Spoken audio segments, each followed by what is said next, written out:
چاہ رہا ہے، میں قسم کھا کے کہتا ہوں کہ فوج کا ادارہ ہے جو ملک کو بچا رہا ہے۔ یہ سیاستدان، اگر یہ فوج نہ ہوتی تو سیاستدان یہ ملک کو آج بیچ کے باہر چلے جاتے، اور یہ بیچ رہے ہیں۔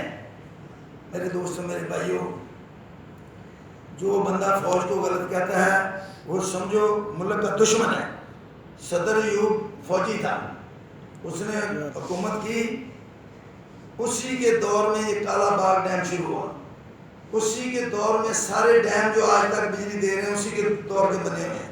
یہ اسلام آباد اسی نے بنایا۔ میں ایک جگہ پہ میں گیا، ادھر میں نے دیکھا، میں نے پوچھا یار یہ نہر کس نے کھدوائی؟ کہتے ہیں یہ صدر ایوب نے کھدوائی۔ کس لیے کہ ادھر پانی نہیں تھا تو اس نے نہر کھدوائی کہ ان لوگوں کو پینے کا پانی ملے۔ جی پھر میرے دوستوں، میرے بھائیوں، اس کے بعد آپ لگا لو جنرل ضیاء کی حکومت آ گئی۔ چلو یہی فیصلہ کر لو کہ صدر ایوب کے دور میں، جنرل ضیاء کے دور میں، پرویز مشرف کے دور میں کتنا قرضہ انہوں نے لیا ہے، اور فوج والوں نے فوج کی حکومت تھی، انہوں نے کتنا قرضہ لیا ہے؟ قرضہ تو سارے سیاستدان لے گئے۔ ملک کی ساری بربادی سیاستدانوں نے کی ہے۔ پرویز مشرف جیسا بھی بندہ تھا، جو بھی تھا، اس کی 12 سال حکومت میں 60 روپے کا ڈالر تھا۔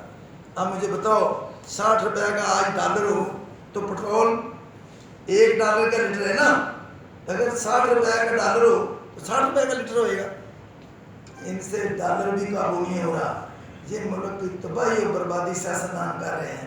میرے دوستوں، میری اگر کوئی فوج کا بندہ ہے تو کوئی میری بات سن رہا ہے تو میری ان تک بات پہنچائیں کہ یہ سیاستدان فوج جو ہے نا، کئی دفعہ میں نے اخبار میں پڑھا کہ فوج نے فلانا دہشت گرد پکڑ کے نہ تو ان کو دیا ہے، اچھا انہوں نے پکڑ کے ان کو دیا ہے تو انہوں نے اگلے دن رہا کر دیا۔ یہ میرے دوستوں، میرے بھائیوں، یہ جب تک ہمارے ملک میں سارے مخلص آدمی نہیں ہوں گے، وفادار ملک کے نہیں ہوں گے، یہ ملک کامیاب نہیں ہو سکتا۔